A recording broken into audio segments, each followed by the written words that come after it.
Hello friends, welcome back to the channel grow with HD. Previous video में हमने future indefinite tense किया था। आज हम फ्यूचर कंटिन्यूस टेंस करेंगे। ठीक है, तो future continuous tense, future tense के क्वेश्चंस आजकल इतने एग्जाम में नहीं पूछे जाते हैं, पर बेसिक जो छोटे बच्चे हैं उनके लिए आ सकता है। और स्पोकन के लिए कौन सा वर्ड कहाँ यूज़ होगा उसके लिए हमें ये लर्न करना ही पड़ेगा। ठीक है, तो लेट्स स्टार्ट। बहुत ही छोटा होने वाला है आज का वीडियो, तो हम आज का वीडियो स्टार्ट करते हैं। Future continuous tense. ठीक है, कॉन्टिन्यूस से आपको पता ही है कि जो भी एक्शन है, पास्ट, प्रेजेंट या फ्यूचर, वो जिस समय कुछ समय तक, पर्टिकुलर टाइम तक चल रहा होता है उसको कंटिन्यू कहते हैं। और फ्यूचर यानी कि फ्यूचर की जब हम बात कर रहे हैं उस समय वो कार्य चल रहा होगा, ऐसा कुछ। ठीक है, अब इसके रूल की बात कर लेते हैं। तो अफर्मेटिव का जो रूल है वो है आपका subject plus shall be and will be और प्लस वर्ब की फर्स्ट फॉर्म देन आईएनजी। ठीक है, ये इसका रूल है। और अब हम इसका एक एग्जांपल करते हैं। I shall be writing stories. I shall be writing stories, मैं स्टोरीज जो है वो मैं कहानियाँ लिख रहा हूँगा। I shall be writing stories. ठीक है, आई है तो आई के साथ शैल आ गया है, और आई के साथ विल भी आता है, तो ये रॉन्ग नहीं होगा, ये आपको ध्यान रखना है क्योंकि काफ़ी लोग विल भी यूज़ करते हैं। ठीक है, तो ये रॉन्ग नहीं होता है। I shall be writing stories, मैं कहानियाँ लिख रहा हूँगा। ठीक है, he will be going to market. He आ गया तो ही के साथ सब्जेक्ट ही है, सिंगुलर ही, और इसके साथ शैल और विल, तो क्या आता है? विल। तो he will be going to market, वह मार्केट जा रहा होगा। ठीक है, वह मार्केट जा रहा होगा। अब इसका एक और एग्जांपल देखते हैं। तुम क्रिकेट खेल रहे होंगे।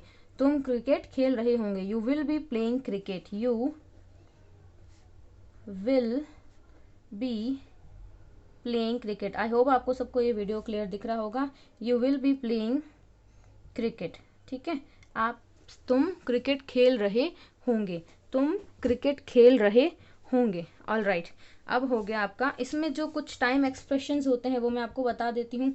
टाइम एक्सप्रेशंस यानी कि कुछ ऐसे वर्ड जिसको देख के पता चल जाता है, और इसके बहुत ही सिंपल है, देख के ही पता चल जाएगा कि फ्यूचर की बात हो रही है। यानी next time, in the future,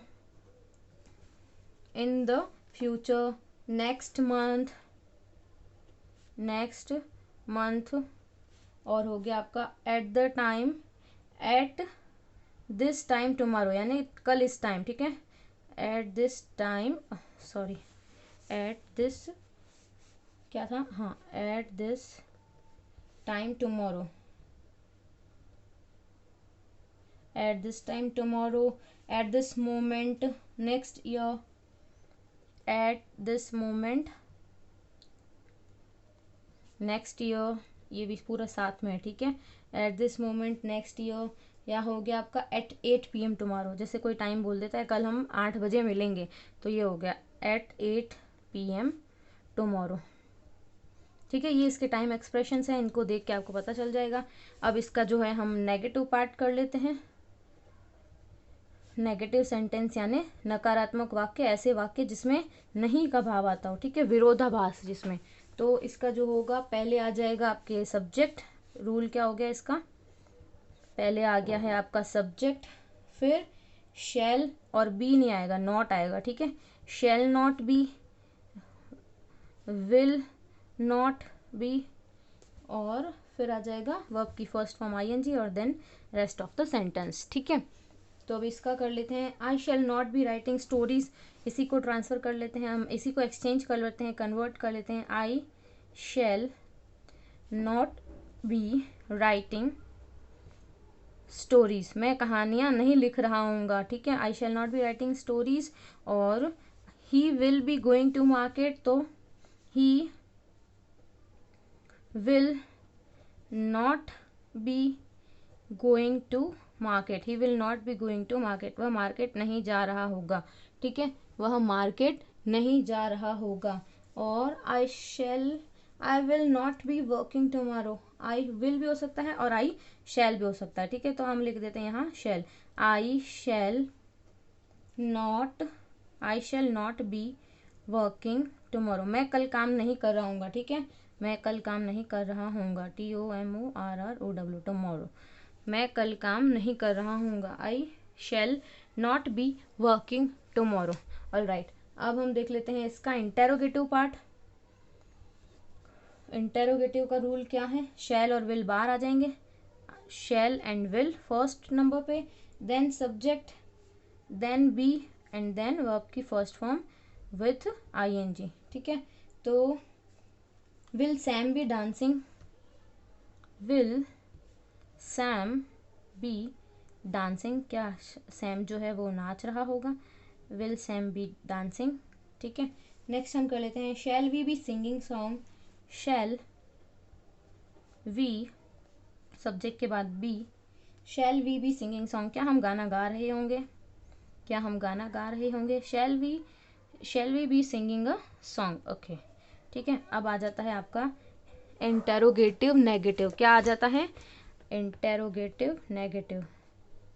interrogative negative का मतलब है आपके, इंटेरोगेटिव नेगेटिव सेंटेंस मतलब नकारात्मक प्रश्नवाचक नकारात्मक वाक्य, ठीक है, ये हो गया। अब इसका जो रूल आपका हो जाएगा, इसका रूल क्या है, शैल और विल फिर plus subject plus not be then verb की फर्स्ट फॉर्म और ING, ठीक है। शैल विल सब्जेक्ट फिर नॉट और बी साथ में आ रहा है, तो will Hema not be dancing, will sorry ये सही नहीं दिख रहा, विल हेमा, विल आ गया, सब्जेक्ट आ गया, फिर not, will Hema not be dancing, क्या हेमा डांस नहीं कर रही होगी, ठीक है, will Hema not be dancing, और आगे आपका will he not be singing, will he not be singing, क्या वह गाना नहीं गा रहा होगा, ठीक है, क्या वह गाना नहीं गा रहा होगा। ये था हमारा आज का फ्यूचर कॉन्टिन्यूअस टेंस। आपको कैसा लगा, let me know and do like share and subscribe my YouTube channel, this video, and share to your friends and family members. Thank you.